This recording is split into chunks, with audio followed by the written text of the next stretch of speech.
Hello, everyone.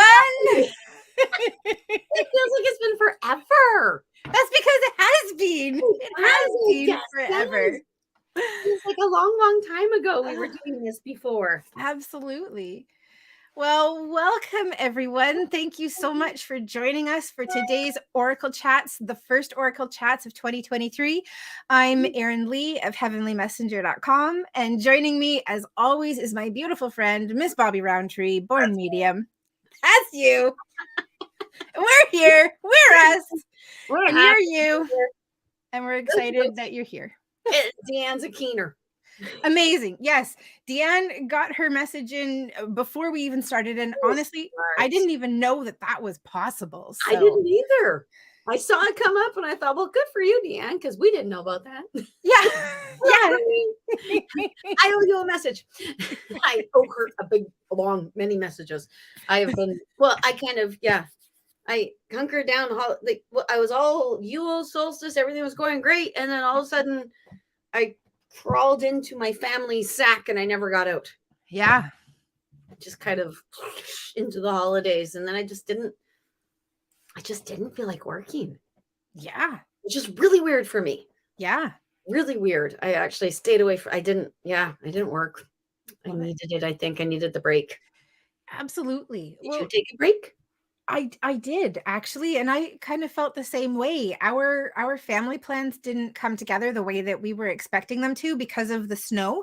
It kept family members from flying to be here, so it ended up being very relaxing, which meant that I had the opportunity to decompress, do a little dating, which was something I haven't done in a long time, and get some sleep and not do the things that I had planned to do. So. Yeah. I had so many plans. Oh my God. Okay. So the universe was completely on this with me. Yeah. Because I don't know if any of you were watching them, but I was doing a series on the Christmas Carol. And I did the Ghost of Christmas Past and I did the Ghost of Christmas Present and I filmed the Ghost of Christmas Yet to Come. Uh-huh. And it will not go on my computer. I couldn't get it to work. And then I said to my husband, I said, can I really post a Ghost of Christmas Yet to Come in mid-January? That seems weird. And I said, I know Christmas is pending, but I'm doing a series. What should I do? Should I post it? Should I figure out a way to post it or should I let it go until December? Oh, man. Okay. So I'm of two minds with this because I was with you right up until should I let this go? No. And because I was like, yes, absolutely. You should post it because Christmas future, like made someone sad. It's in the future, right? It's in the future. That's true. That's what I was thinking. It is yet to come. It's yet to come. Perfect timing.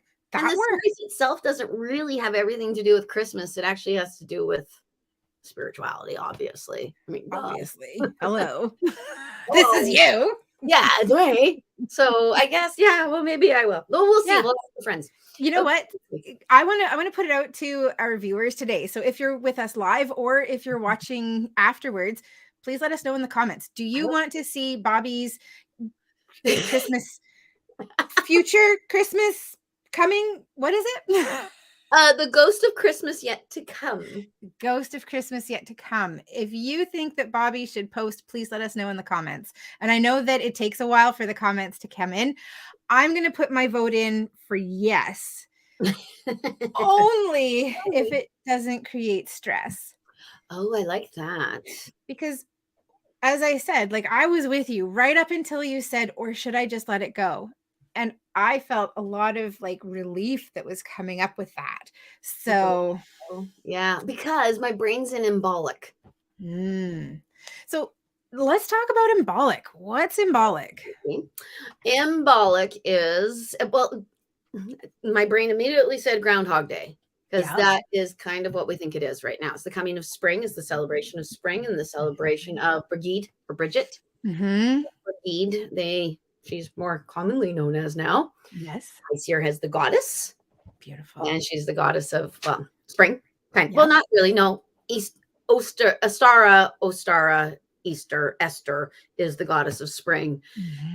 Brigid is about, I've read so many different things. Livestock, food, celebration, outside, nature, things like that. Anyway, okay, dances, I should.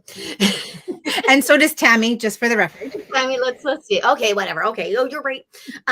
So I am hot on that because I'm excited to explore this for the first time, and I'm going to make a video about it.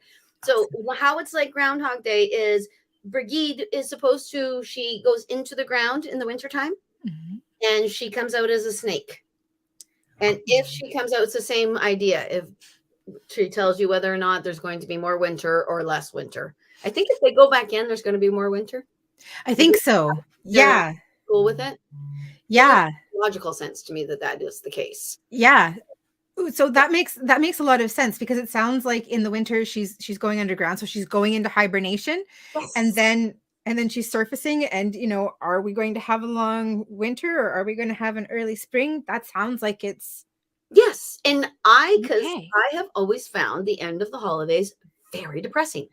Yeah. It makes me really sad. And one of the things that actually saved me from that was the birth of my daughter. Born January 15th. So it may give me something to look forward to after Christmas. Beautiful. But now it's still like there's such a letdown after, because you build up. And then it's like, oh, well, that was just a morning. Just like one meal. That was, we build up so much, and then it's like New Year's Eve. Yep. Like, what are you doing New Year's Eve? My God, I'm sitting at home. Well, and then the other aspect of New Year's Eve is some people choose to imbibe, and so like they wake up on New Year's and they feel like trash. So that's also can lower your energy and vibration too. Well, and I hear it sets the pattern for the coming year. Yeah, absolutely. My husband wouldn't let me do laundry on New Year's Day. Oh. Whatever you do on this day will set the pattern for the coming year. Interesting. Yeah. So I did self-care stuff. I had a bath, and I did all this. I love it. Self-care sort of stuff. I love it. I feel like I could. Amazing. That's awesome. Yes. I want to go to the comments really quickly, because we've had lots of beautiful comments coming in, and I want to make sure that we talk to everybody. So Deanne, hello, welcome. Thanks for joining us. And I think we'll come back and take a look at the message that you had. Yes. Hello to Kareen and Penny and Verna, Kathy. It's wonderful to see you. Tammy and Deanne and Oren, welcome. Thanks for joining us. Pat's confused, but I think that comment came in when we were talking about Brigid, and I think that we kind of she's confused already. Yeah, that's okay.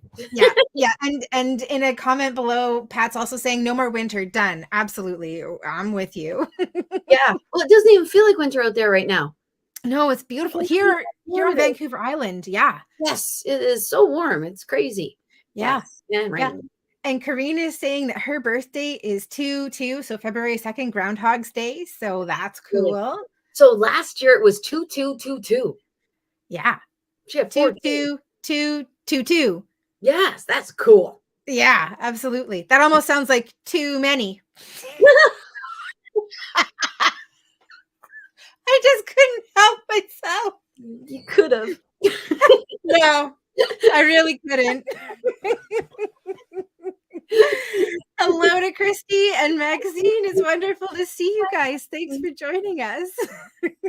Okay, yeah, you sure could have.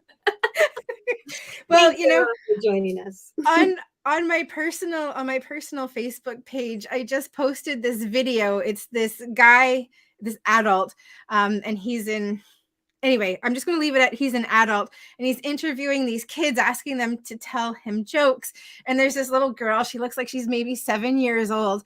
And the joke that she's telling, what kind of bees make milk? And he gives up. I don't know what kind of bees. I know. Boobies. And she is just laughing and so proud of her joke. When you tell that joke, you're actually supposed to pinch their nipples. Say, please. Oh my. Okay, well, I see why the joke didn't go in that direction in this particular instance. I think that would have been assault. Yeah, but note to self for future reference. Yes, when someone says, what kind of bees make milk? Go, I don't know. What kind? Yeah. What kind? Let me know. But anyway, in that moment, I'm like, oh, you just embodied everything that I am when I tell terrible jokes. Oh, I wasn't sure which part of you that was going to reflect, but terrible jokes. Yeah, terrible jokes, terrible You tell jokes. cute jokes. Yeah. That's Yeah. I tell jokey jokes. You tell jokey jokes. I tell silly jokes. Yeah, I tell Awesome. jokes. All right. Okay. Hello to Chantel and to Deanne. Welcome. And Deanne says here that she saged today. The whole house for the new year cleared the elements. That's beautiful. Yes, excellent idea. Absolutely excellent. Especially since it's January 8th. Because I kind of saw the whole thing ending on January 6th. Mm-hmm. And did you know about the Christmas witch on January 6th? No, we should talk about that. What's the Christmas witch? Well, okay. So on solstice, I gave myself a bath and I wanted to watch a fun movie that would absolutely reflect me. So I said, I want to find a great movie. I find this movie called Christmas Witch. I think it's Italian. Cool. It's dubbed, obviously, so I can understand it. Yeah, and it's about the witch that actually goes around on January 6th and gives presents to the children. Cool. Yeah. I've never heard of that before. It says in it, you know why you've never heard of me? And then they write chauvinism. Because she's complaining that everyone knows about Santa Claus and no one knows about her. So yeah, it's pretty. It was very good. I enjoyed it very much. It was a new Christmas movie to watch, and it kind of brought two things I love in one thing. Mm-hmm. And I love this idea of changing the way we look at Christmas a little bit, expanding it a little bit, because I think a lot of people have trouble with Christmas because of what it meant to them as a child. Mm-hmm. Because it can be the most disappointing time in your life. Absolutely. And I mean, I think that we'd expand that Christmas can be a really difficult time for people for a whole pile of reasons. So many reasons, yeah. And that, disappointment from childhood can be one of them. Changes, like having expectations of what it will be, and then it's not. Family gets in there, stress. There are so many things that can. So many things. Well, every time I go through my Christmas stuff, I take a whole path down memory lane. Yeah, it's wonderful, but what if it wasn't? Mm-hmm. And then, because I actually think it's because it's mandatory happiness time, and I think that a lot of emphasis is brought on the family. Mm-hmm. And I think the word family needs to become more ambiguous. Absolutely. More open. Absolutely. And, for me, living far away from part of my family and also having people around who maybe don't necessarily have family who are close by or don't have good relationships with family, it's brought me to a place where I really see friends as the family that you choose. And so, I'd love to see more focus and energy go into celebrating with the people that you love, the people who are close, or in doing things to celebrate yourself. Like maybe a quiet day is what you really want and need. Let's see that as being a positive thing, and that you don't have to be out celebrating with others. Yeah, it's not mandatory. I actually like the hibernation of it myself. Yeah. Absolutely. So so many people traveled. Yeah. Or tried to travel. Tried to travel and did not. I know. It's such a because so I think that people should just this is our Christmas. This is our it doesn't have to be Christmas. Okay, this is why I like Embolic. Yeah. Because now it's not like Christmas is ending. It's like, oh, Embolic is coming. Mm-hmm. It gives me something to look forward to. It's a mental thing. Absolutely. And, one of the things, like we've talked about celebrating and celebration on the show in the past. Yes. And one of the things that I think is really cool is that we have both really different takes on what that looks like and what that means. And what I hear from you is that you're really looking forward to the celebrations of the seasons, the celebrations of the changes in like the world around us and connecting with nature. Yeah. And celebration for me has more of like a personal internal reflection quality to it. Like, let's take time and celebrate daily or on a regular basis, and seeing it as kind of almost a mindfulness practice, instead of looking forward to like what's ahead and what I'm going to do, and how I'll feel once I get to, or once I do, or once I experience. I can slow down and say, hey, like right now is pretty awesome. I see. Yes. And I love decorating things up, Yeah. and I go a little cuckoo, which you noticed because you came to my house unboxing. I did. You And didn't see it all was the trees. amazing. You actually missed 3 trees. Actually, Yeah. 4 of them. You only saw 3.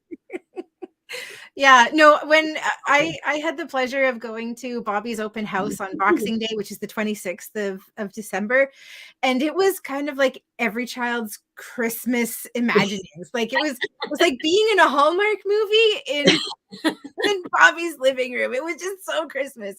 And it was pretty amazing, because we don't do much of that here in my house. My mom did, we put up a tree, which she loved, and she put up her nativity scene and her little things. And that's kind of it. But it was nice and bright and cheerful. But Yes. yeah. Yeah. Well, a Yeah. lot of people like that. They have 1 tote. Yeah. I have, I think, 25. I'm sure you do. And that might be being conservative. I honestly wish I had less. Yep. So why do I have so much? no. Well, this is, like, talking about celebrating throughout the course of the year. What if we celebrated and decorated and brought light? Like, for me, that's one of the things I love about Christmas is we've got like bright and light and sparkle. Like, what if we did that year round? Oh yeah, that's why I do it year round. Yeah. Actually. Well, you've been in my house, I have sparkles everywhere. I have sun catchers everywhere. My house looks like a constant state of because I love that. Because yes, every day is a celebration. Yeah. You never know if you're going to see next Thursday. So you might as well have the best Friday ever. Yeah. Because you don't know. Yeah. Absolutely. Yeah. Absolutely. Okay. Yeah. Oh, that's a great idea, Dan. Yeah, I do this too. What's that? You give a Christmas ornament every year. Yeah. And then sooner or later, your loved ones actually have their whole tree with ornaments from their entire life. Yeah, I actually get pictures of people and I have them made into ornaments. Oh, that's such an awesome idea. It was a local person. So if anyone wants, she's Goldilocks Gifts. Beautiful. We gifts. And she can turn almost anything into anything for you. Okie dokie. We've just had our first spammer. I think I've gotten rid of them. So yeah, I see this person. Apologies for the 2 people that I saw. Yeah, I got rid of them. Yeah, sorry to bother you. They bothered you. Sorry, guys. All right, carrying on. We need to say hello to the new people. Yes, absolutely. I don't even remember where we were. I think that we're at Deanne and Chantel. Yes. So Cassandra, hello. It's great to see you. And I saw down a little bit later that Cassandra said it's been a while since she's been able to join, but we're glad that you're here today. Thank you. JC. Yeah, JC. And Linda, hello. Ruth, it's great to see you. Thanks for joining us. Hi, Linda. Yeah. Awesome. And Pamela. Hi, Pamela. Perfect timing. Pamela. Welcome to our January show. Absolutely. Now, you have January for me is a month full of birthdays. Oh, yes. Right. Of course. Well, it's a very big birthday month. And then February is full of birthdays as well. Mm-hmm. December, January, February, expensive. No, actually, November, January, February. Mm-hmm. My mother, Christmas, and my husband, my daughter, my other daughter, my aunt. Anyway, but that okay. Hello, Nicole. And Penny, hi. So I find that a lot of people have trouble filling January. So what is January like for you? Well, I mean, for me, I look at work and, January actually tends to be fairly busy for me, in part because I do the promotion that I send out with my season's blessings cards.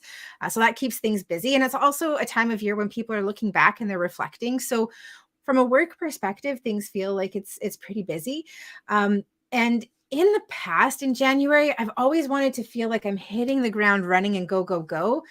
But goodness gracious, I just don't have the energy to do that. Well, you were really hard on yourself November, October, December. Oh my gosh. It really was. And that tends to be kind of how I do things. So I think that what I'm inviting in for this January is a slowdown. And this weekend was a really interesting weekend for me. I was a presenter and a participant at the More Than Existing Summit with Corey Thorne and many other amazing people. And one of the webinars that I sat in on, we were doing some journaling and we were given some prompts. And basically, what I learned from that was that I really need to slow down and I need to have more fun. Because I do work a lot. I think about work a lot because I love my work and my work is a source of fun for me. Just totally, because our work is us. It really is. It's so intertwined and interwoven. And our coworkers are constantly in our heads. Right? Yeah. They don't take the weekend off. Like, hello, taking a rest? What? Leave. Pick up. Yeah. So yeah, I'm going to focus on having fun this year and finding out what fun looks like for me outside of work. Oh, what does it? I don't know. It's been so long. Yeah. Right? Because yeah. one of the things that I've always thought was really cool is I think that I would call myself a born entrepreneur. Because if I have something that I enjoy and that I like, I find a way to make it more than that so that it supports me, which is amazing because it means that I'm always doing something that I love. But the downside of it is that it means that the things that I do to feel good, to relax or whatever, have now also become work.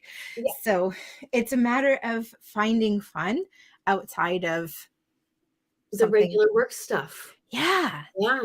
Yeah. So honestly, I hear in my head, I don't know if that exists. Because even if you're having fun, you're going to be like the angels, you're doing it. Oh, yeah, absolutely. And they're going to be like, you're back. You think you can walk away, but you can't. Or they'll give me more inspiration for the next thing. Oh, you could totally do that. I'm like, oh, quiet you. Yes, quiet you. Now I just got an idea for a new product. Jeez. Yeah. But, and actually in my readings, they actually give me 3 professions that they put out when they give them types of minds and types of, because there are people who work for people and there are people who are entrepreneurs. Mm-hmm. And they're both equal. It's just certain brains can't do one or the other. Yeah. And then there's minds that are like engineering minds, accounting minds, and 3-ring circus minds. We're in the 3-ring circus, right? Who, me? Both of us to a certain extent. You for sure. Oh, I got 5. I might go back and forth between some of those. Yeah, you can hang out in the accounting world and they can think you're one of them. And you could even hang out in the engineering world and they'd be like, and then you can hang out in the 3-ring circus world and you can glide in. Absolutely. I'm like a glaring, chaotic in the other world, but the 3-ring circus. Oh man, when you said that, I'm like, yeah, I'd totally go incognito with like a mustache so they wouldn't know. Dunna. She's a cuckoo. She's a math person. So I have a really quick little tangent story for this. I was thinking about it the other day. So I wanted to become an accountant when I was in my 20s, and I was going through to do the training and the education to do that. So I have people who did continue on and become accountants. And so when they came out with the new designation, a CPA, which means Chartered Professional Accountant, I had a really good laugh because as soon as I heard the word professional, I'm like, professional accountant, does that mean that they have like a beer league of accountants, like an amateur level? Oh, I see. Are you a certified amateur accountant? Yeah, absolutely. I'm on the beer league. Anyway, I'm sure that in an accounting bunch that would have just absolutely rocked it. And again, like my little boobies laugh is totally with me right now. Well, that's where I was. Yeah. I was like, I love her. Don't get her, but I love her. Oh, I get it. Okie dokie. You want to answer a couple questions? Okay, yes, absolutely. So Absolutely. Hold on. Let's say hello to people. So okay, yes. yeah. So, Oh, Raina, hello. Raina's saying hi. She's on a break from Corey Summit. Only have a couple minutes, but now you have us on notifications. Amazing. It was so great to connect with you, Raina. All right. Sorry, that was a little. We've got Pat. Celebrate. Yes. I love Pat's message and comment here. Every time all of our immediate family is together, we celebrate because you never know. yeah. Yeah. Yeah, and that's people who have had a loss usually have that mentality. Yeah. Yeah. Yeah. No, that makes a lot of sense. Is that you kind of have to lose something to realize what it means sometimes. Yeah. Yeah. Anyway. Yeah. Absolutely. Yeah. Absolutely. So I'm gonna put our conversation on hold a bit because we've kind of talked around it a little bit. You mentioned that your aunt's birthday is in February, and that's not something you're gonna have to worry about, like from a financial perspective. Can I ask? Because I'm feeling the energy changing. Can I ask? Do you have anything that you're planning on doing to celebrate that day?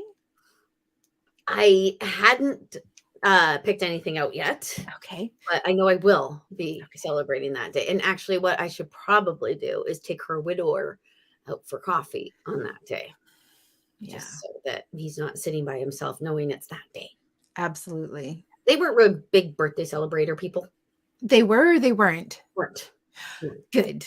They're like, yeah, I'm older. Right. So it's not like we had parties or anything like that. So yes, I'm going to do something for her on that day. And I set a place for her at the table. Yeah. Christmas, Beautiful. and her widower sat next to it. Unknowingly, I guess. Mm-hmm. But it was pretty, yeah. It was sad, actually. Yeah, absolutely. Yeah, there was it was because we were supposed to have a certain amount of people at the table, and one person didn't show up. So the separate plate that I usually do didn't have to be, and we just had an empty plate at the table. Mm-hmm. So I couldn't realize how much it bothered me. Yeah. Not right now. No. I'm glad that you can share, Bobbi. Ugh, did not realize how much that bothered me. Yeah. Okay, yes. I'm going to do something for her in February. Absolutely. Whew. Okay. And and can I suggest, like, when you're talking, you're like, yeah, I'm gonna make sure I take out her widower so he's okay. And I'm gonna do something for her, like to celebrate her. May I suggest that we do something for Bobbi too? Oh, we don't need to do anything for Bobbi. Well, I mean, like, it doesn't have to be we in terms of like all of us. It could be the royal vernacular we. It could be the royal vernacular. It could be. On this day, we decree it shall also be a Bobbi self-care day. I swear to you, in my head, I can hear her saying the best way to celebrate her on her birthday is to finish my book on that day. Yes. So it is finished. It's just I'm doing my double check. Yes. On it and filling in all the stuff. Oh, I can hardly wait. I'm kind of excited for it as well. Because go ahead. I'm hoping that people will go, oh, okay. That's what I'm hoping. So I'm not kind of excited. I'm incredibly excited about your book. Damn, I hope it's good then. Yeah. No, well, no, not to set expectations so that you have to worry about it. Wouldn't that be awful though if you read it and you're like, oh no. Bobbi shouldn't do this. That's bad. What do you say? That darn ego. That darn ego is coming up to snap you in the behind. Ego. You're right. That was my ego, because ego is insecurities. My ego tells me, okie dokie, I'll preempt that so that I can be in charge of whatever Erin's reaction will be. Exactly. Yeah. Exactly. And Exactly. society does that to us, doesn't it? It really does. I mean, ego's job is to make sure that we don't move forward, right? So that we stay where we are, we stay small. And one of the things that I found is, I mean, we definitely need to have ego, but Mhm. it shows us where we need to work on things. Yeah, and it's funny too because people, when I use the word ego, I have to Mhm. say, no, okay, there's ego and there's arrogance. Mhm. Because when people, egocentric people or that idea is usually someone who's like, well, you at me, I'm just blah, blah. Instead of actually what an egocentric person is a person who's constantly second guessing what's in front of them. Mhm. And it is in the same way because what you're saying to the universe is, hey, I know better.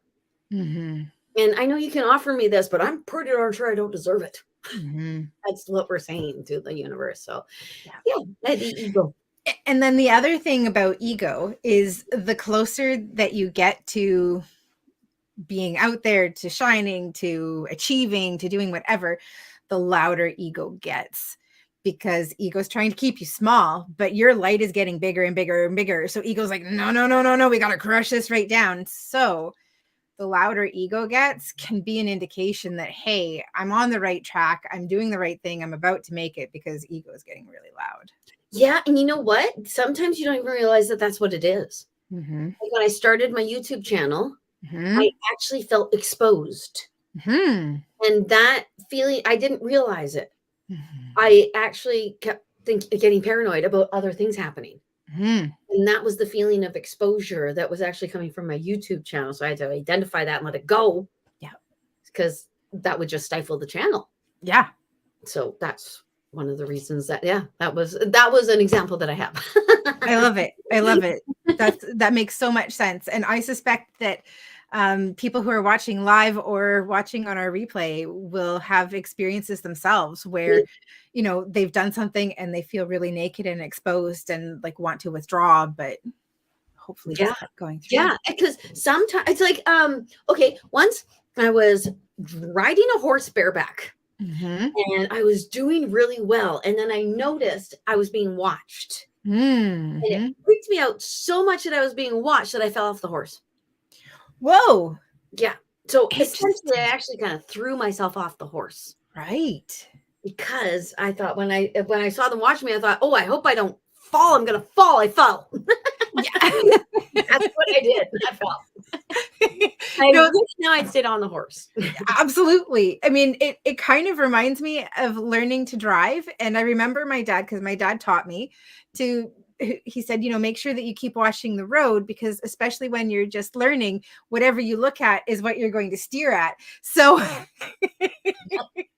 so that's what you did, is you steered and you fell off the horse. That's actually the truth. We were taught that in Kung Fu. Were you? Yeah, where your eyes go, your body will follow. Yeah. Interesting. So what he would do is he'd take one of the kids and he'd turn their heads. He did it to Rowan once. Just turn her. He was a great Sifu. His name was Sifu Tori. Very cool. Very cool. He's now. It's called Valley View Martial Arts, and he is well worth the money.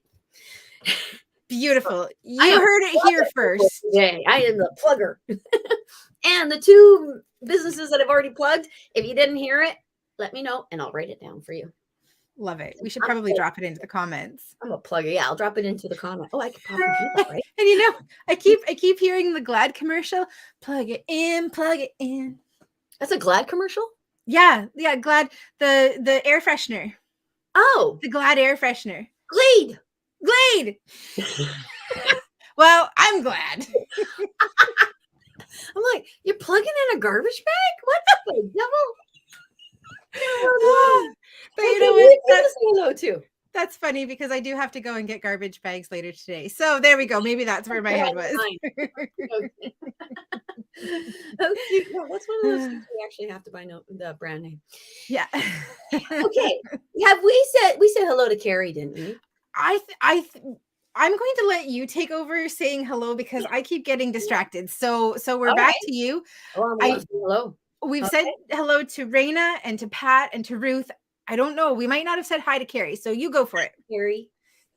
I talk about you all the time when people compliment me on my earrings, Ooh, because they do, and my necklaces. And I actually need a bunch of your cards so I can just hand to people. Beautiful. Yeah, I do too. Yeah, because So we're going to plug it in again for Miss Carrie. Yeah. And Cassandra has a question. All right, let's do it. Okie dokie. Part of me feels that we should answer Deanne's question before Cassandra's. But Yep. Let's do it. Let's do it. If we're gonna do it, then we need to go back to Deanne. You're absolutely right. Because Deanne was here before us. Yes, exactly. She was super prepared. She wants to know if there's anything positive or exciting coming her way in 2023. Well, of course there is.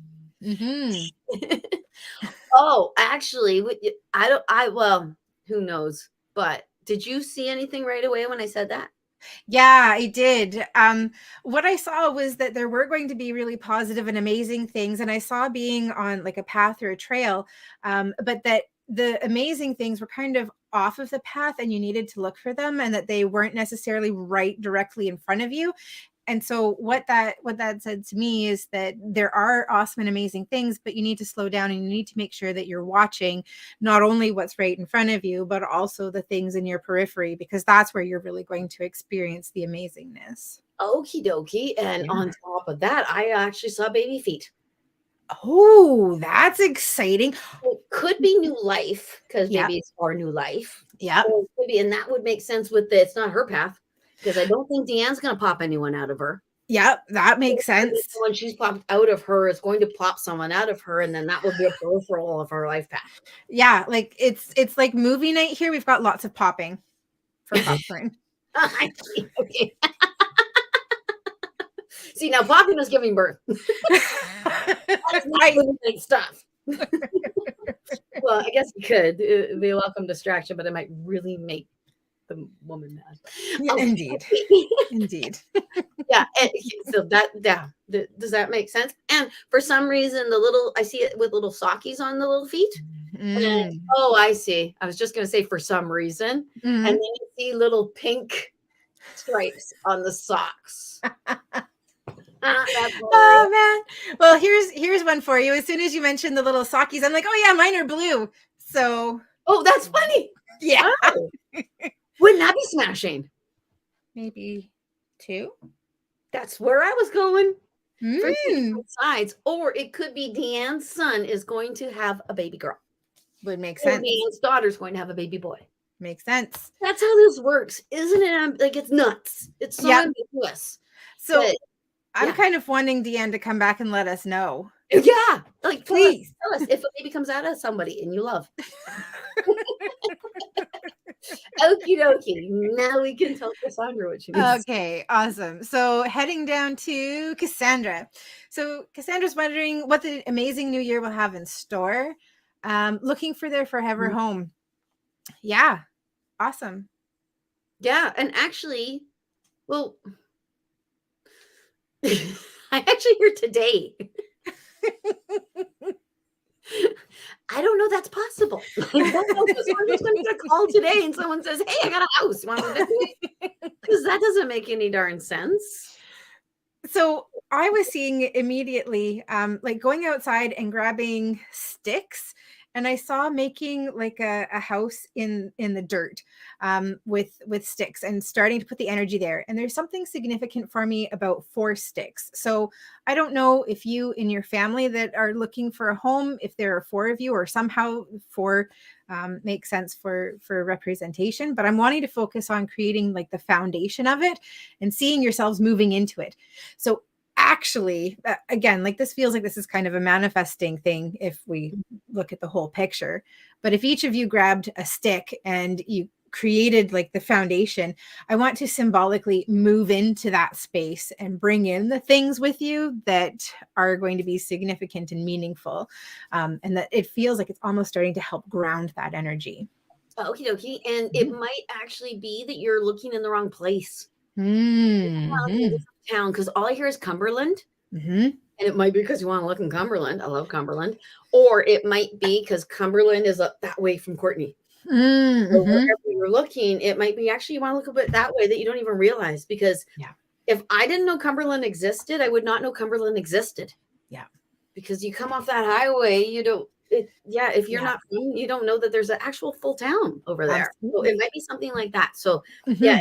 And I think with your 4 post things, Yeah. 4 walls. That's what I hear.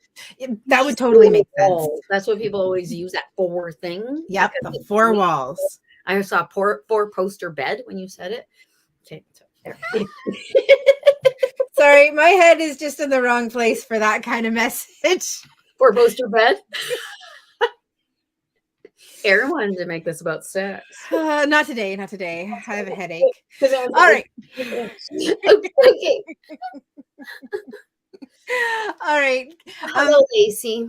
Yeah. Yeah. And actually, I think, Lacey, you have actually been receiving messages from somebody, because I'm seeing the dimes, but I don't see them as dimes. I mean, they're dimes, but I see them like they're another coin. Beautiful. So just for everybody, Lacey has recently lost someone who's very important and wanted to see if they have a message. Yeah. Yeah. And I think they have been leaving a message. It looks weird, though. It almost looks like a euro. So like a different currency. Yeah, like a totally different, because euros to me they make me think of a toonie, just little. So yeah, and that's why it reminds me of it, because it looks like there's something on one color around the edge and then different color inside. Weird. Interesting. Anyway, but it might mean something to Lacey. Yeah, and as you say that, I really am tying into, like, I see dimes, but then it's something different. And I know that I've spoken with people who have been preparing for a loved one to pass because they're, in hospice, or that time's coming. Okay. And they'll say, I'm going to come back in this certain way. And so part of what I'm seeing with that is, maybe there was an understanding that they would come back, or that they would show that they were around in a certain way, but maybe it is like that, but slightly different. So it's not quite what I'm expecting. So open and broaden your expectation of what it could be or how they could connect. And I've got to tell you, anytime anyone says, I'll come back a certain way, or I'll say this word, that is way too specific. Yeah. They always kind of get near it. They never quite get on it. So everyone knows when they've said to somebody, you have to come back and say spaghetti. They're going to say fettuccine. Because there's a pasta. That's what's going to happen. Because it's interpretive. It's like you're talking through a sock underwater. That's Ariel. I said it like flounder. You know who Flounder is? He was a little fish that hung out with her. Little Mermaid. Yeah. That's what I used to say. Ariel. So I watched a lot of Little Mermaid. Yeah. When I was young, and then my daughter fell in love with it. And, it was a good movie. It was. And I was 19 when it came out. Yeah, I was gonna say, like, I know how old I was when it came out. I used to put it on when I come home from the bar. Because I needed something light. I was just in a bar. And I didn't drink. So I would just drink water and dance. So So I knew what was going on in the bar. So I needed to come home and decompress from the bar. Absolutely. Hello, Heather. Hi, Heather. And Kareen's saying that her husband, or pardon me, her son is a CPR in New York City, and that's certified public accountant. Certified public accountant in New York City. That's snazzy. Doesn't mean anything. You could be like anything in New York City. I couldn't think of a profession that I wanted to throw out there because I didn't want to insult anybody. I think it's just being in New York City. Yeah, it's being that's in the New thing. York City. Yes. One day I would really like. Yes. Thank you, Rena. Thank you very much. She has to go now. Yeah. And then she left. That was very sweet. Absolutely. No, and that started at 4, and so they've got the next presentation starting. So that's awesome. Yeah, and Carrie's right. She says grief is the only emotion that we'll never feel like we've healed from. And she's absolutely right. I told that to a person just 2 hours ago. I said, you're never going to get over it. Yeah. You're just going to get more and more distracted from it. And you're going to grow around it. Yeah, but I still see things in my dad, and it still bursts through. Yeah. And it's been over 30 years. Yeah. Oh my God, how old am I? This has been a long time. It's been a while. It's been 34, 35 years. Yeah. 35 years. And I still burst into tears every now and again. And still. So no, you never, ever get over grief. Grief is proof that love exists. Ooh. Yeah. I know that one has kind of circulated around me, and that's not mine. That I heard that from someone else. But like, grief is an evolution of love that is no longer physically active and present in your life. Oh, yeah. And well, it's a void. Mm-hmm. It's the constant reminder they're not there anymore. Yeah.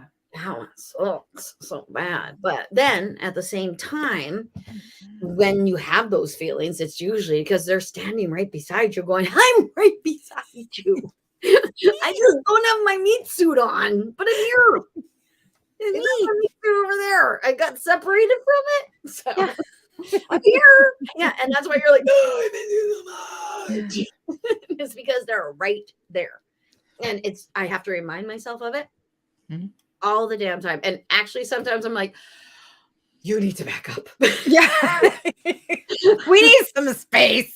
Because I have a reading in 15 minutes and I really need some. Yeah, I can't cry. Yeah. That was 2 days ago. I was like, I cannot cry. You know, that's really interesting, because I hear and feel that you're connecting it with your dad, and that totally makes sense, or loved one. But it's been a vulnerable, raw couple of days. Have you noticed that? It actually has been a very vulnerable, raw couple days, and actually a very confusing couple days. Yeah. Yeah, it has been. It's been weird. And well, it was the 6th and 7th. Some folks, that actually is the end of solstice and Yule. It is actually the closing of what we were accomplishing all through that. So it is kind of a raw couple of days, really. That makes a lot of sense. Preparing to send us out into the new year, into this new world. Yeah, yeah. And whatever, because even if you don't celebrate Yule or solstice, you actually were, because it's actually something it's part of our human process. So whatever was bugging you came in the 6th and the 7th. Yeah. Or whatever was on your mind, or whatever was prevalent, or it came out a little bit on the 6th and 7th. So, but yeah, that's my opinion. Oh, I will, Maxine. Yes, she wants me to share it. Oh, and thank you, Ruth. That's a very good question, Ruth. What is the name of my book? Yes. What is the name of your book? I actually thought about. Linda asked that too. What is the title? I have 2 problems, and well, not problems. There is the center of the book. One of the nexus parts of it is a metaphysical store. Naming the metaphysical store. Right now, it has a certain name. It's Rowntree Cafe. Oh, I love that. Okay, then I'm going to keep it. Okay. I wasn't sure if it sounded spiritual enough, if people would get it, what it is, but it's supposed to be somewhat ambiguous, because the store has existed since the 20s. Interesting. So it's supposed to seem like just a cafe and bookstore. Yeah. But it's actually a spiritual meeting place for like minds. And okay, I'll give you a little something of it. It gets handed down from person to person. So the owner of the store is chosen somewhat by the store. And the owner of the store lives above the store. And the store itself almost serves like a hostel of sorts for, I want to say wayward girls, but it's not so much just wayward girls. It's people who are having trouble with their spirituality, don't know, they think they're crazy, because we often think we're crazy. I would say 90% of psychics do not realize they're psychics. They actually think they have a mental disability, or and that's what the book's all about. It's not actually about that. But hopefully when people read it, they can identify themselves with a character and go, oh, that's why I feel that way. Well, maybe actually I don't need that pill. I actually need to do this. And maybe actually I'm a little psychic, and that's why my back hurts when that happens. Blah, blah, blah, blah. That's what it's for. And that's what it's about. I think I went on a tangent, but I'm not. No, that's beautiful. I'm so excited. So excited. Are you going to, or could you incorporate any of the metaphysical properties of the Rowntree in the book itself? You mean like actually put that in the, like when you touch it, it's actually made of Rowntree paper? Okay, well, I wasn't thinking about that, but yeah, that'd be amazing. The voices in my head just said elder. Elder and alder, those are very important trees as well. Beautiful. Elder trees. That's why they're outside of churches a lot, because they used to get worship, so they would build the churches close to them I so had that no they idea. pagans to keep on the same line of intent and space and place and things like that. So yeah, so maybe alder or elder or something like that. But yes, Cool. Oh, I'm excited. I can hardly wait. And it looks like we've got lots of other people who are equally excited. So that's yes. awesome. Heather has a Awesome. very good question. Yeah, I noticed Heather's question. Yes. So I'm hoping they'll be wise words. yeah. Yeah, Heather's asking for some wise words to help someone trying to get out of a deep depression. Yeah, and honestly, it's January. Mm-hmm. January, February, tough months. Yeah. Yeah, well, because Yeah. of the expectation last month. Mm-hmm. Mm-hmm. And then it starts making you think, no one loves me. Mm-hmm. Nothing's right for me, things like that. So um I'm going to defer to you on Okay. this one, and then I will come in second because I Okay. believe this is one where you're first. Okay. All right. I will take the lead. I have a lot of experience with this. And this was part of what my presentation was on in the summit. So I feel like I'm primed and ready. Um, so, Bobbi has some really great points about the Christmas season and how that can really accumulate. But when I feel into this feels like this is actually longer and deeper and more than the post Christmas blues or the Christmas blues or the challenges there, because I'm feeling it having existed for longer than that. And a big part of what I'm seeing is connecting in with the things that are bringing joy. And I know that I've been in places and spaces, like as you can see, I'm a pretty lighthearted, bubbly person, and that truly is my personality. But there have been a lot of times when there was no light, there was no joy, there was nothing, and there was no laughter. And that's not common for me. And I feel this person being in a similar space, similar type of space. Yeah. And so the first thing is finding that bead of joy. And I kind of see it like being down at the bottom of a pit and having the rope that you're using to pull yourself up. And the beads of joy are actually almost like little necklaces, like, the necklace, beads on a necklace, Mhm. beads on the rope. And that's giving you the handhold that's helping to pull up and out. And the beads of joy can be really simple things. It can be coming into mindfulness and awareness of the things that are happening around you. So, like for me, it's very tactile things. So, things like a shower, feeling the water moving over my body and Sim- becoming, sorry? Simple things.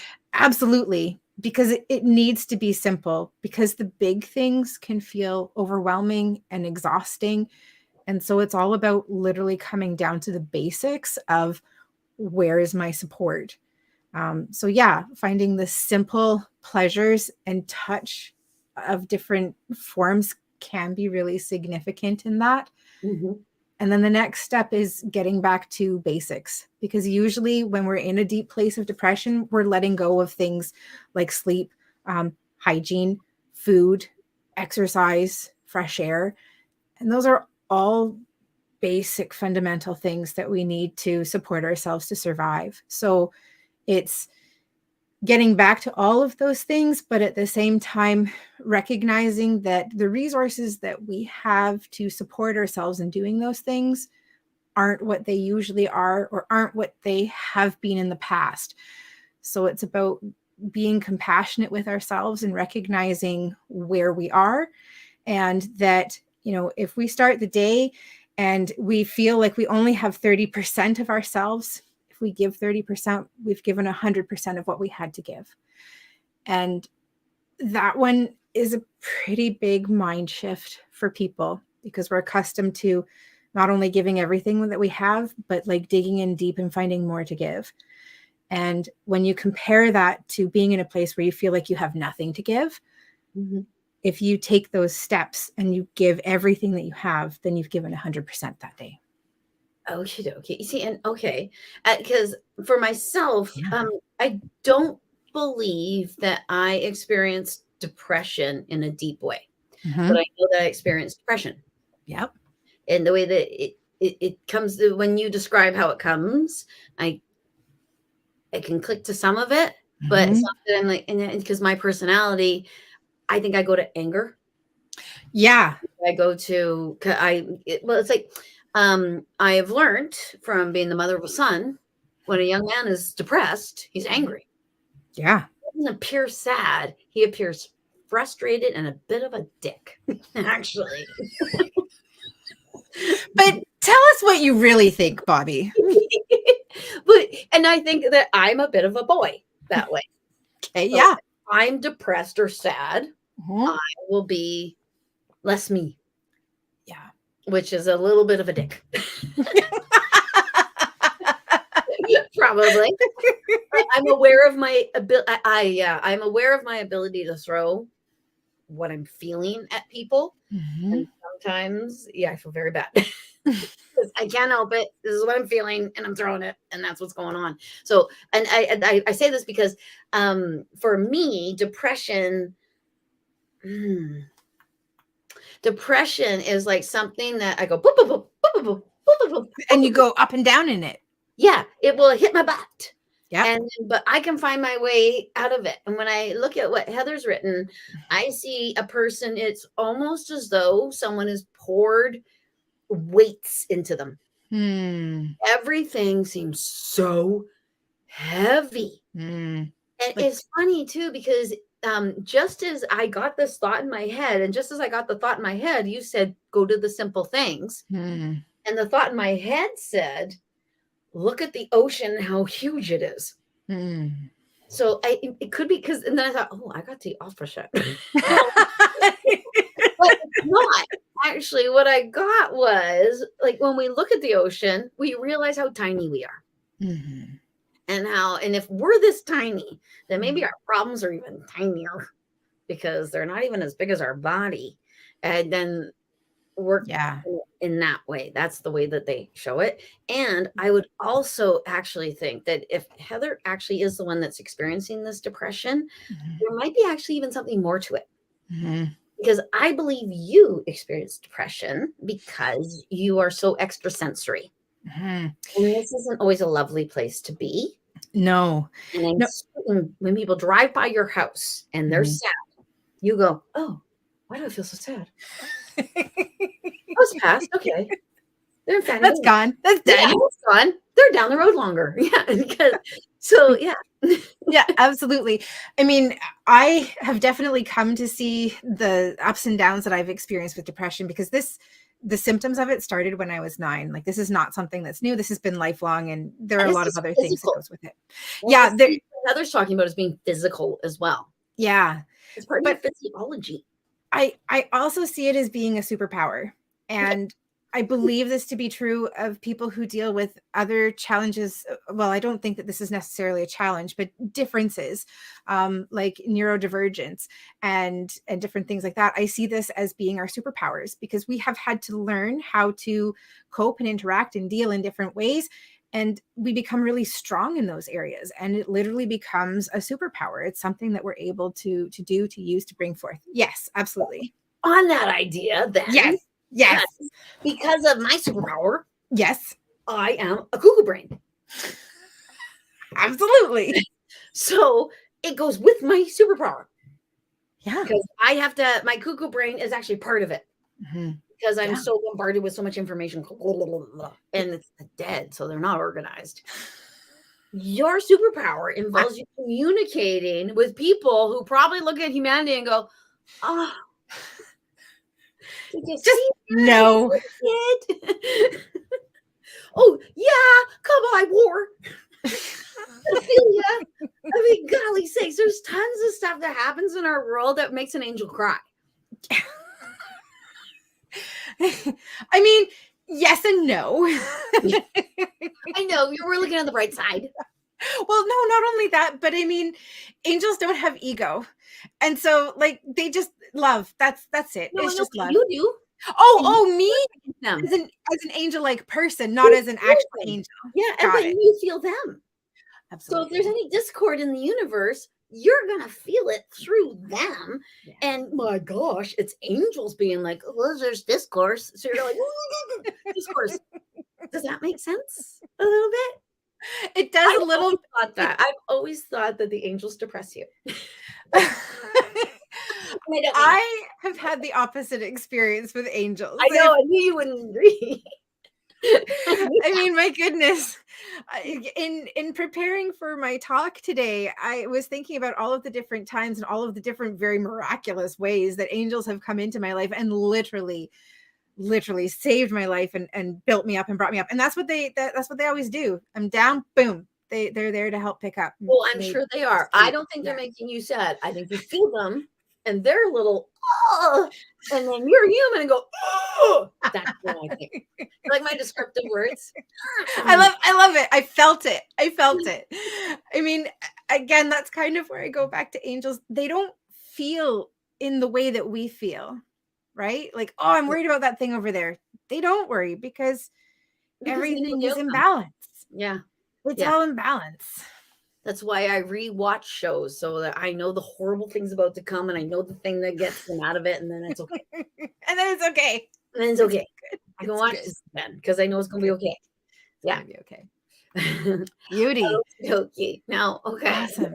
Now we're getting lots of questions. Yeah, we've got lots of questions. I feel like we need to kind of like skim down and move through. So where do you want to go? Well, you know what? I could even, okay, so Pat says, I would like to ask how David is doing. And I'm supposed to say, better than you think. And maybe even better than you.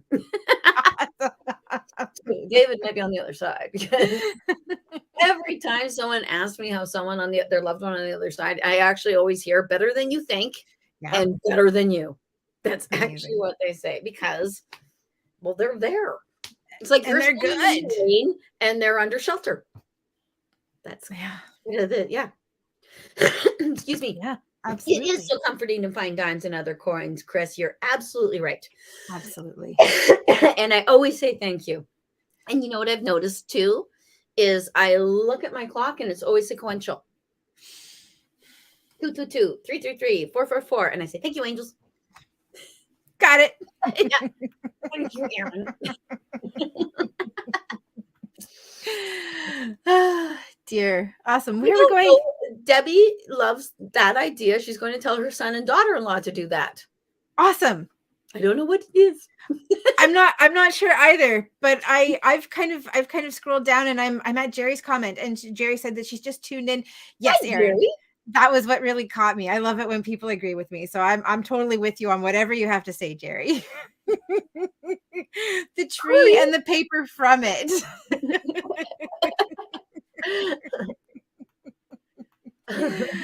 Awesome. Chantel thought she was normal and everybody else was psychic.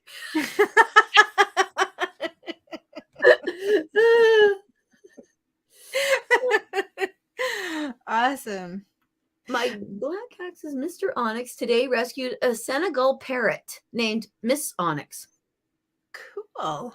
Oh, she has a Mr. and a Mrs. Onyx. I love it. It's nice to have pairs. I was just watching a thing on Onyx. Cool. Have you heard the throwing stones that were onyx? They're in the Jewish faith. No, I didn't even know that they had throwing stones. I think they're Omen and Thurman. And it was funny because I was watching a documentary on it, and this documentary is very Christian based. Not once did they call them runes. They actually referred to runes as sticks the Vikings used to throw. And I was like, wow, this is really disrespectful. Yeah. Disrespectful. Yeah. I mean, interesting because some of them were made of wood, but they weren't sticks. They weren't sticks. They're carved. My husband has carved his own runes and carved me witches' runes. Wow. Yeah, I'm spoiled. That's so cool. That's amazing. That's awesome. Really cool. I didn't even know there was witches' runes. And what I find out too within the witches' runes, you know, the symbol I use for my business, it's in them. No it's way. A symbol for Brigid too. And I didn't realize that. Isn't that something? It's something, all right. I think we're going to have an Oracle chats where we talk about different divinatory tools, and I think that you could bring Excellent idea. I think we'd have so much fun. I love talking about different tools that we can use to tap into intuition. Because there are so many, and so many people that I read that I talk to them about, because some people only know about tarot. Yep. When it comes to cards, there's so many different types of cards. Yep. For some reason, when I read people and they show me different modalities, they show me the pendulum. Interesting. Yeah. So I don't usually see that as a modality, because I see it not like the Ouija board, but in the same sort. Like when I use my pendulum and I ask a question, I don't really follow the advice. Do you? So let's talk about pendulums, because I love this topic. So pendulums are a form of dowsing. So that puts them in the same realm and category as muscle testing, sway testing, dowsing rods, witching rods. And they are a visual representation of your subconscious or of your intuition. They aren't generally moved by like spirit. So they would definitely be different from Ouija board, because Ouija is spirit, or I've had Ouija experiences with angels. I had a lot of Ouija experiences with angels. Really? And I've only ever experienced human beings pushing the Ouija. Can I tell you a Ouija story? Go right ahead.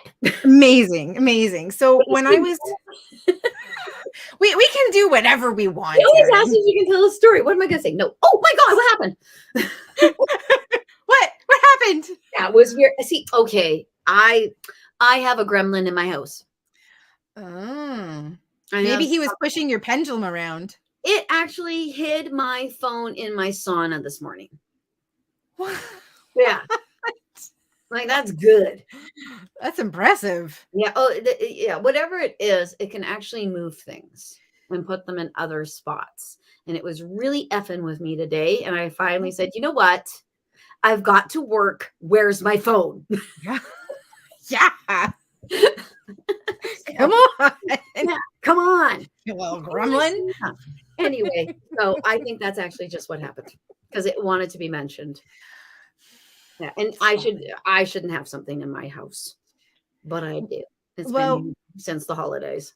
We should do another talk about clearing spaces. Yeah, too. I'm clearing my space tonight. Yeah. See, sometimes I'm like, well, I don't mind. My family is like, we mind. We mind a lot. I'm not okay with this. Things and taking me off the feed, that kind of bugs me. So don't do that. But absolutely. Yeah, I have things in my house right now. And yes, I actually, you know what? My eyes go right to Jerry. I say, I allow them in here, because I can see Jerry open up the window and say, hey, come on in. I'm ready for company. That's it. Let's have a party. Oh dear. So my Ouija, if I can share, the Ouija was pretty significant for me when I was 14. Again, like this was a time when I was really opening things up, and I was experimenting with cards and learning cards, and a girlfriend and I would have sleepovers, and we would do the Ouija until like 3-4 o'clock in the morning, or sometimes later. And so I would write down all of the messages that we had coming up, and the Ouija would tell me that it was an angel that was coming in. I'm like, oh, that's really cool. Didn't know anything about it at the time. And looking back at the messages that I got, keeping in mind that this was back in 1994, and I was told that I was going to meet my partner online. At that point, online was a printer. Remember the dot matrix printers with the paper, and you had to rip the things down? Do I remember them? In 1994. I was not 14. So yeah, I remember them. Yeah, the dot matrix printers. My university career. Yeah, they were. I think I printed one paper for university on the dot matrix printer, because we didn't have the other one up. All attached to each other too. Yeah, and you had to pull off the tabs. So yeah, like online meant that the printer was going to work, and offline meant that it wasn't going to work. I'm like, what does that mean? I'm going to meet a guy through a printer? There were a whole pile of other things. Do we have somebody else? They did it again. Oh, those little. I'm not even So anywhere, like, I'm not touching it. It happens again.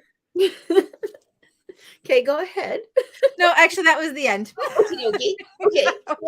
Well, okay. See, and I have a very different reaction to Ouija boards. One was actually brought into this house, and I put it outside the house, and I got rid of it immediately. Yeah. Which is weird. Now, when I look at it, I think, well, the Ouija board does not carry evil.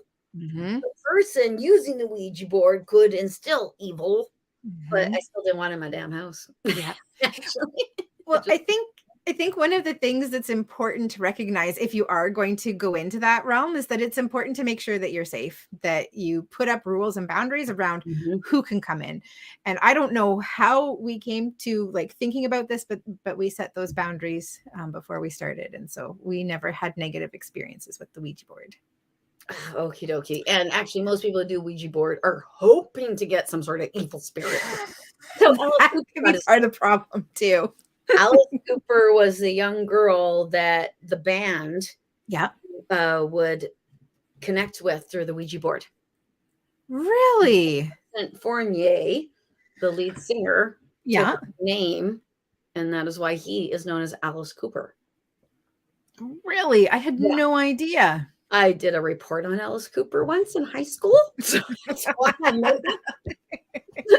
Because I like to do reports on things that would piss off my teachers. all of these high school references coming in.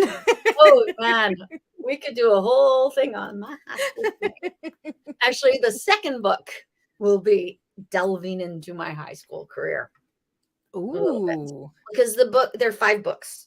Yeah. And because there's 5 different women and 1 man. Cool. Yeah. And yeah, you're gonna have to help me with him because he's a Reiki master. Hello from Ohio, Deborah. 3 ring circus. Oh, it's great to see you. And I love Debbie's comment right below. My comment was about wanting to buy a house and manifesting it with 4 sticks. Perfect. So possibly that message that came through for Cassandra was also for Debbie. Wow. Love it. Wow. Well, I could totally see the cross. Yeah. Because we don't even know who's asking us questions verbally out there. Absolutely. They could be yelling things at the screen. And I actually had someone private message me once that something I was saying she felt was for her. Yeah. So yeah, I said that is super valid. I didn't even remember saying that. Absolutely. And I think that's one of the cool things about us talking like this is that, maybe we're talking to one person in particular, but that doesn't mean that it can't also apply to something that you're dealing with as well. I think that's pretty magical. It's part of the reason that you're here today. Mm-hmm. Yes. Yeah. Okay. Now Pat is asking me. Yeah. Oh, okay. I would like to know what the shadow on your Instagram photo was, Bobbi. Is that the one that I did yesterday? It was the sage smudge stick, the shadow. Oh, I missed it. That's why.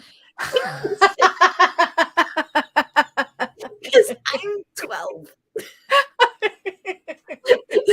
Oh, okay. And did your husband see a penis too, Pat? Because I bet he did. He's a man. That's why we have so many architectural structures that look like penises. Right. Washington Monuments. The Leaning Tower of Pisa. Yeah. Oh, Jerry got her runes in Iceland. That's very cool. Smashing. They're made from the rock of Iceland in a sheep leather pouch. My husband wants the pouch so that he can open it up and it becomes like the scrying cloth. Love it. Yeah. So that's a wonderful idea. I thought I'd gotten him one for Christmas, but I didn't get him the right one. So if there's anyone with an Etsy shop out there who does any sort of rune stuff, message me. Because my husband is dead obsessed. If he's not watching right now, then I'll know. Corinne asked yes or no on Waterford crystal pendulum. Well, beautiful. Smashing. That's snazzy. That's I use awesome. it as a pendulum. I'll show people all the time if I have a necklace on. Yep. With a pendulum. Yep. And that's actually what I say to them. I say, if anything, know that it's your inner power. Absolutely. That I can say round and round, and it'll go round and round. Mm-hmm. It's so cool. Oh yeah, we totally have to do a whole show on the extras, on the tools and stuff, because there's so much. I teach courses that are several hours long about each of these different things. It is so much fun. There's so much to talk about. We should do it. Yes. Yes. Awesome. Okay. Oh, wow. There's so many comments here. Ah, Okay. All right. Let me just see. Let me just oh, see. yeah, Dan doesn't like her Ouija board either. Oh, Yeah. and that is too. She's with me. Yeah. Interesting. So the Ouija board that we used was Wow. actually my mom's from the 60s and 70s, and she didn't like it either. Give me Yes. 2 seconds. Okay. Not So funny. I'll just keep talking while you're gone. She didn't like it either. She kept it in her closet and I found it. I ended up asking her about it, and yeah, for me, I haven't had any negative experiences with them. Oh, Spirit board. yes. I use this. It looks exactly like a Ouija board. Oh, so do you use it with a pendulum? Yeah. And it Beautiful. came with the pendulum. And I Yeah. got it at Lobelia's Lair, which is now called Aura. I She's a haven't Aura something. I haven't been down in a long time, but it's in the so old different. city quarter in Nanaimo. Yeah, Lobelia's Lair was kind of like a lair. Yeah, it was really witchy. It was really Everything's cool. white. Now, Oh, interesting. all white and glass and things like that. It's a very different vibe, but it's still a lovely vibe. Yeah. Like she had to make it her own. Couldn't still be Auntie Eileen's. My hair's falling out. Yeah. You all know hair time. Yeah, and it has a goodbye and a hello. And this one, I bless it all the time. Yep. I keep it where I do my reading, so it stays with good energy. Beautiful. So this is kind of like a Ouija board, but see, yep, the pentagram, the 5-pointed star. So I see it as being good. Beautiful.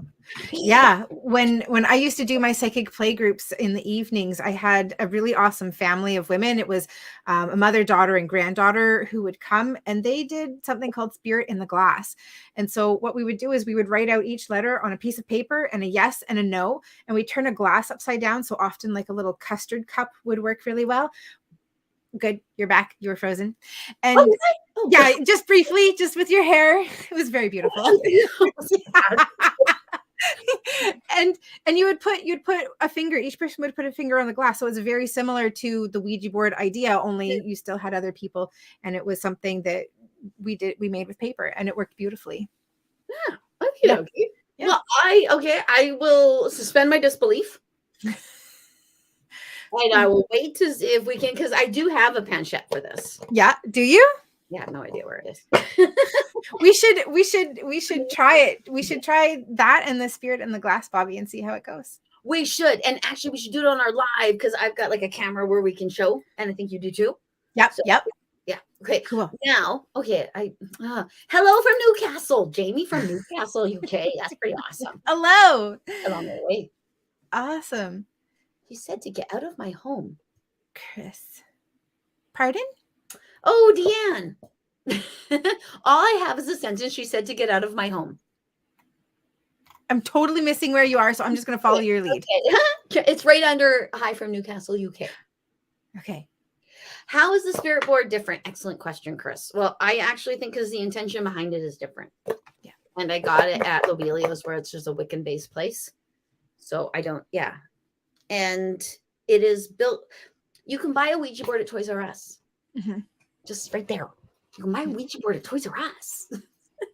It just seems, yeah, like something that could be, if this is sitting in a metaphysical shop, I don't see as many different types of folks being able to put their, I want to say juju on it, but that seems racist. So I don't want to say that. But people use that word all the time. Is it though? I don't know. It seems intolerant to me. To me, that seems like people making fun of religions like voodoo. Mm-hmm. And I don't think you should make fun of other religions or belief systems, because every one of them is valid. Absolutely. Anyway, okay. Yeah. So my thought and take on that is kind of like wearing used clothing or previously owned clothing. Is the person who wore it would have had their own energy and vibration and stuff, and I am always going to clear it. Yeah. And so I see exactly the same thing with the tool. Like for me, a tool doesn't need to be something that is perfect, because I'm always going to clear it. I'm always going to set intention with it. And I'm always going to invite in my angels and helpers. So like we're talking about pendulums. And Corrine has her Waterford pendulum, and you and I use necklaces. But I've also used like a string and a paperclip, or a string and my car keys. It doesn't need to be something that is special and sacred. No, anything that dangles can be used as a pendulum. Yeah, absolutely. When you buy new cards, because when I used to buy cards, I would always sit them down with a crystal on top of them before I did anything with them. Yeah, you need to be blessed, acclimatized. It's almost like when you buy new flooring. Yeah, you actually need to have it sit in your house for 24 hours so it acclimatizes. So it's a similar thing.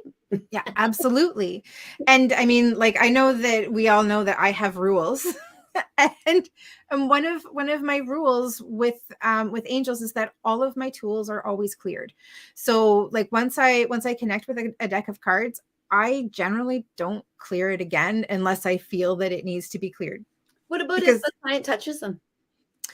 Yeah, again, it's the same thing. Like part of my rule is that if my client touches them, that they're cleared after, because that's all part of the space clearing process. And I have that as part of my rule, that all of everything that I need to work and to function, including myself, my tools, my home, and my space, they're always constantly being cleared. And that's just the deal and the pact that I have with the angels. I said, hey guys, I'm happy to do this work, but this is what I need from you.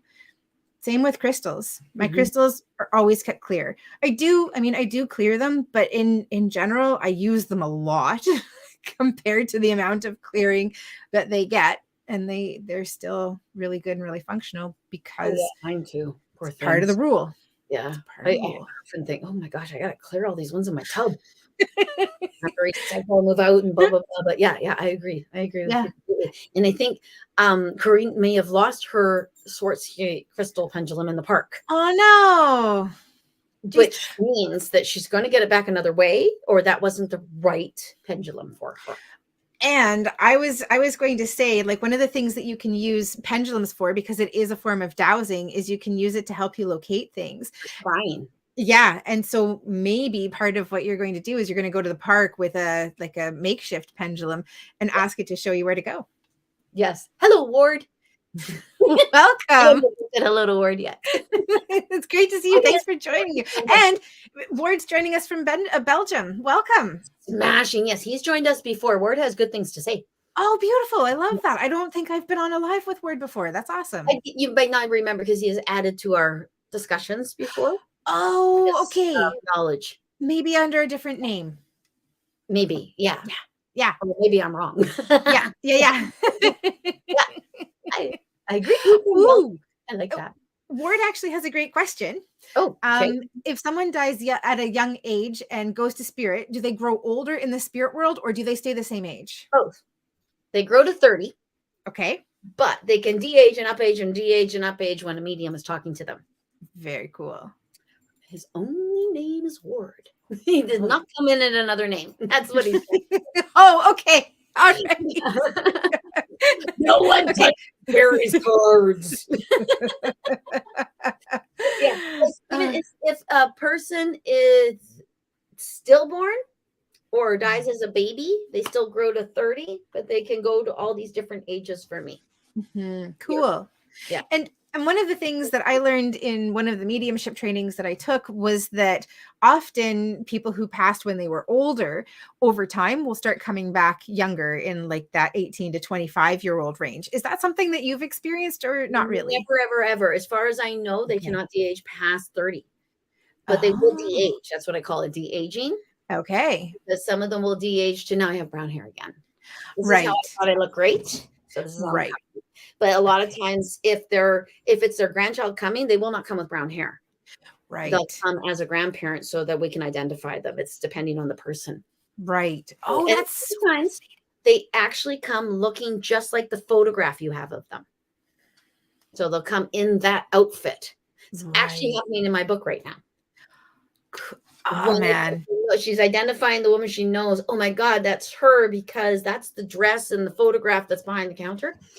So that's because that's what they'll do as well. They'll come in things that you're used to seeing them in.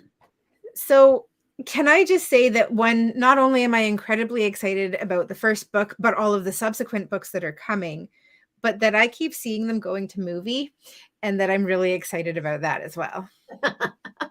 I would totally want to be in the movie. Yeah, right, of course. And ricing all over that crap. Of course. I used to be an actor. Used to be. But I guess I still am. You still are. You still My are. daughter got callbacks more than I did, and she was an infant. Of course, she was amazing. I was just going to say she was cute in a completely different way. Like ridiculous. Like, my God, I made a Gerber baby. That's what my sister used to say. Do you even know what a Gerber baby is? Yes. Oh, okay. I don't know. You're young. They don't do the Gerber baby contest was like the 50s. So yeah, it was a thing. I'm playing with my necklace too much. Okay. Yeah.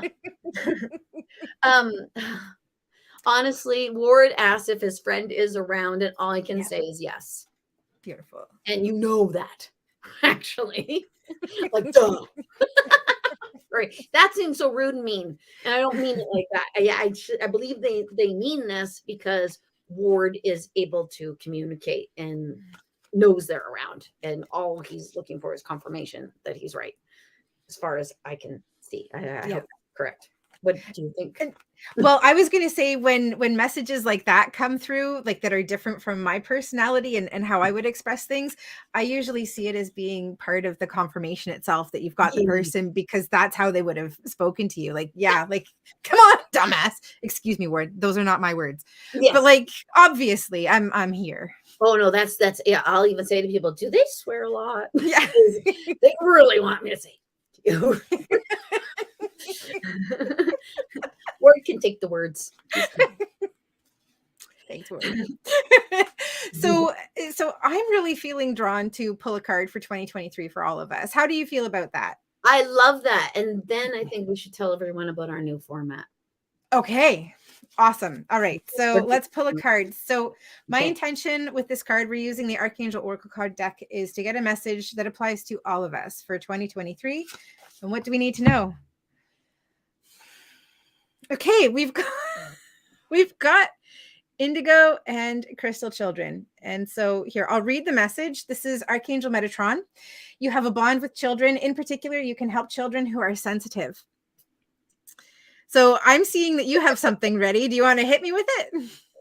I don't think you want me to hit you. Oh, no, I know exactly where you're going with that. Yeah, no, we won't go there, but I will talk about what this feels like to me. This feels like this is a coming up of indigo, crystal, rainbow, unicorn children. And to me, this is an indication of a deepening level of sensitivity and compassion and growth, and that there is the opportunity for us to grow on a bigger, more humanity-like scale. I agree completely. And I actually, when we talk about indigo children, these children, those children, this children, I actually think they have always existed. We're just identifying them now. And when that gets ignited, the ones who are already here, to my mind, this is why so many adults are coming out with ADHD diagnoses. Diagnoses. Yeah. Okay. Yep. I actually think they're leveling up because new humans are coming in that are of the same sort of vibration, and their vibration is raising. And because so I think it's a continuous thing. Does that make sense? Yeah, absolutely. I would even say we need to all take care of each other, not just the tiny people.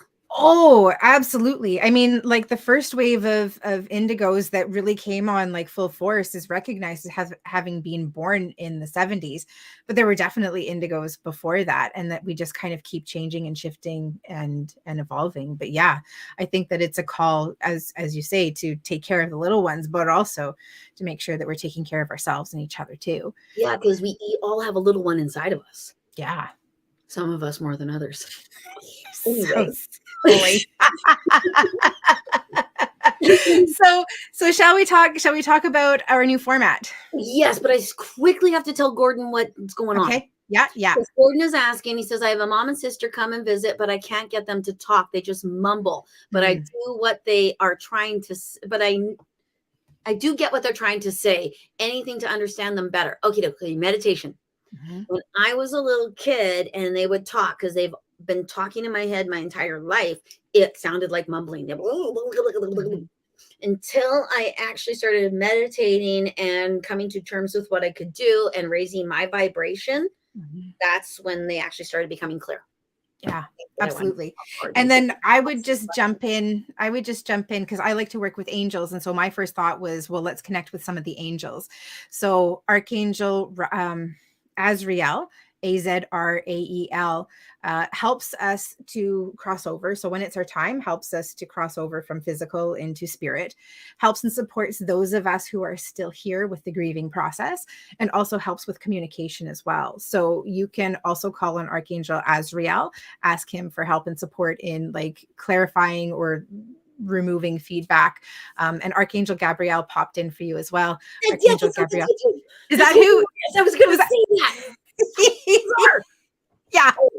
And you know what's funny is I was going to say Gabrielle first, but I'm like, no, we have to talk about Azrael first. But yeah, no, Gabrielle for sure, because she helps with communication. So you can call on angels. If you don't remember the names that I've just spoken, just angels, please help to make communication easier and clearer. Yeah. If you say, tell me what it was, they will. Yeah. And okay, can you quickly tell Chris what an indigo is? Yes. I'm so glad that you asked, because this is actually one of my pet peeves. What I just did is talking about something that's kind of niche-y and then not explaining it. So indigo, we have indigo, crystal, rainbow, and I think there are unicorn children who are now coming in. And basically these are generations of people that have certain characteristics. So for example, things that really kind of typified in indigo children was this warrior feeling of, having a difficult time with injustice. So typically indigos kind of have a bit of fire, and they want to make sure that people are being fair and that things are just and supported, and they are very highly sensitive individuals. So they tend to also deal with depression because they see the ideal in their mind of what the world can be, and it's not external from them. There can be anger that comes with this as well, because they just want to see things better. They tend to be highly intuitive, highly psychic, and some indigo children also have a very high like electric energy to them. And so when they get a lot of shocks when they touch electronics, the electronics go kind of funky. When they walk under street lights, the street lights will sometimes go out. I mean, this is pretty extreme. Okay. Yeah. not electrocuted all the time. Not all indigo children experience that. Obviously, not all indigo children experience all of those things. But yeah, they're kind of, I'm hearing way shower coming up, and also the breaking of generational cycles. Typically, you'll see a lot of indigo children really focusing on that. Rainbow children, rainbow is next, is the following generation. So there can be overlap. There's no like cut and dry. You were born in this time, so you're indigo, and you were born in this time, so you're rainbow. For example, I was born in 1980, and they saw that there were a lot of indigos who were still being born into the 80s, but I don't identify with that. I have more of the characteristics of rainbow children. So rainbow child will have similar types of psychic ability, will have similar feelings of injustice, but they tend not to go into anger. They tend not to go into warrior. They feel things really deeply. They're looking for ways of peace. They're focused on love and support. And crystal children come through with like purity. Like there isn't, it's almost like they're born without ego. It's really quite something. So we are starting to see more of that crystal child energy coming through. Okie dokie. Just the indigo thing. My goodness. Yeah, it can be thing. I honestly could. I would have to grow more hands to count how many times I've been electrocuted. Yeah. I could count like 10, 20, 30. Yeah. I used to own an ice company. Our bag machine used to electrocute me. I used to own a stove that would electrocute me. Actually knocked me off my feet once. So many times. And then Chantel said light bulbs imploding. Oh my goodness. I'm constantly imploding little bulbs. the little nightlight size ones? Yeah, the ones that go here. You gotta be so careful with those damn things. Yeah, absolutely. That's really cool. Happy New Year, Brenda.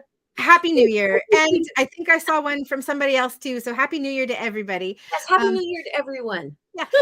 And Jerry said, so those born in the 30s to 60s are just tagged as crazy. Yes. There were definitely forerunners to those who were born in the 70s, but it was kind of like in the same way that we had baby boomers where like they just everything expanded. The same was true for indigos who were born in the 70s, just because there were so many of them that they couldn't not pay attention to them. Well, the mentality of the 70s too. Things had broken, constructs had broken. People were looking for something different. Exactly. And that came up with the kids too. 80s and screw things up. Yeah. Yeah. Yeah. I'm 71. That's what year I was born. So yep.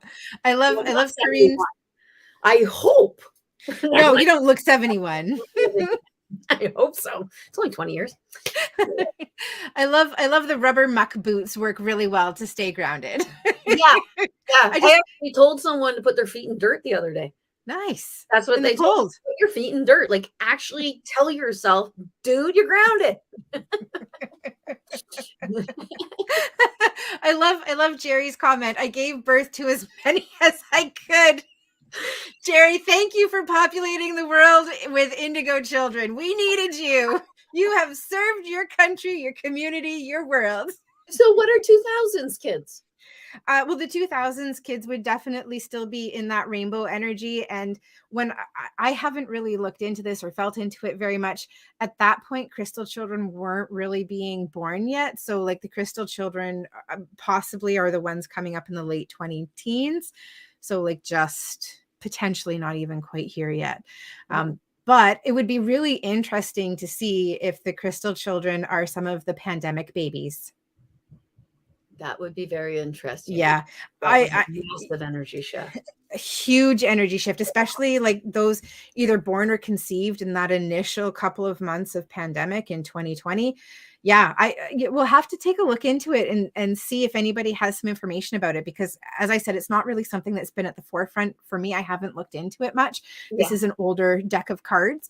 So yeah, I don't look into it quite very much either. Yeah. Okay. So shall we go ahead. Our plan? Oh, okay. Well, okay. So doing this every Sunday is killing my friend Erin.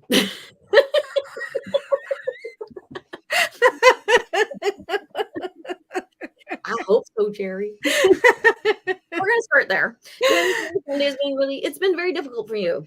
It has been. It's been a lot. Yeah. Yeah, an awful lot. And and we love doing this. We're not going to stop. No. I don't think we'll ever stop. Well, one of us will just have to cross over and then we'll do it so that we'll see one of us. Yeah, and just to put it out there, I better go first so that you can talk to me, because you're the medium. I know, right? Well, I'll make it so you can. You'll be like, why do I keep swearing? I don't want to keep This isn't me. I think I've been possessed by Bobbi. I keep grabbing my boobs. I want a Bobbi in me. I grab my boobs all the time. Anyway. Oh my gosh, it's already happened. I just grabbed them too.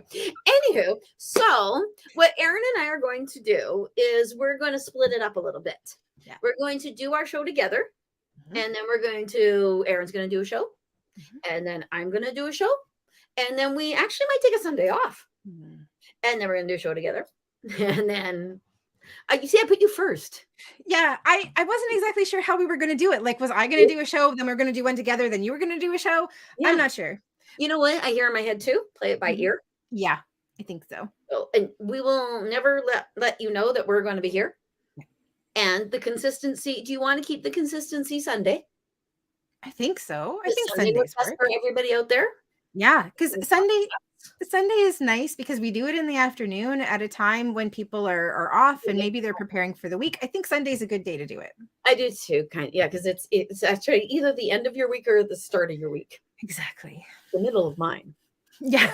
That's just because I have a wacky week. This is the way that it works. Yes, the way that it works. Yes, absolutely. On accommodate somebody else's schedules. And one of the things that I had been thinking about was like, if we do that, how are we going to have our guests come on? But I've been percolating ideas, and I think I've got a couple of ideas. Well, let's just say we're going to change it up a little bit. Yeah. It's going to be a little more devil may care.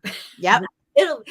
But okay. Yeah. So We will be here every Sunday for you, and we will make sure that you know when we're here. Except for one Sunday a month, maybe. But we could do a pre-record. Yeah, of course we can.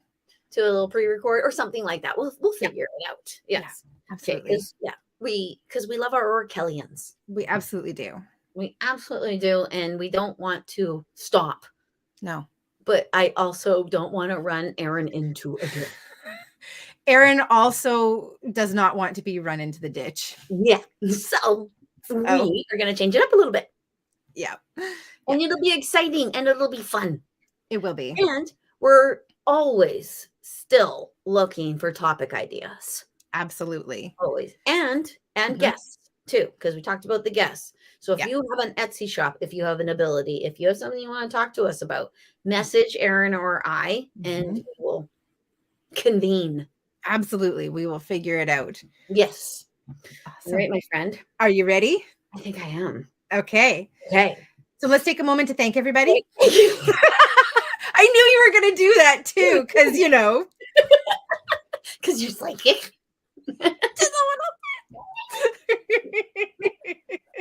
Don't forget. Yes, I know. We will not forget the idea of a weekend workshop and all of us getting together and actually being in one place at one time. Yeah, I was thinking about that too. Don't worry, it is still it's up here. Yeah, it would be really, really groovy if we could plan it for a time when it's warm, and then we could use the yoga yard and and or the beach yard. Yeah, absolutely. Oh, yeah. Well, see, I didn't want to volunteer yet. Yeah, my computer is going to go to sleep soon. All right, so we should do it.